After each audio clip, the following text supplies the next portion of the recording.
আজকে একটু আজকে একটু কদু শাক খাইতে মন চাইছে, তো বাজার থেকে একটু কদু শাক আনছি। এখন কদু শাক ভাজি করবো। পেঁয়াজ, রসুন, কাঁচামরিচ, জিরা গুঁড়া, তারপরে হলুদের গুঁড়া সামান্য করে মশলাটা কষা নিলাম। তারপর শাকগুলো ঢেলে দিয়ে ভালোভাবে নেড়ে চেড়ে একটা ঢাকনা দিয়ে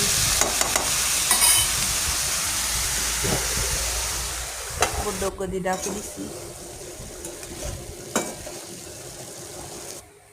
তারপর হয়ে গেছে, এবার হয়েছে ডাল দিয়ে বুটের ডাল, লাফিয়ে আমাকে বুটের ডাল দিয়ে রান্না করছি। আজকে রান্না এতটুকু পর্যন্ত। সবাই আমার চ্যানেলটা দেখবেন এবং সাবস্ক্রাইব করে দেবেন।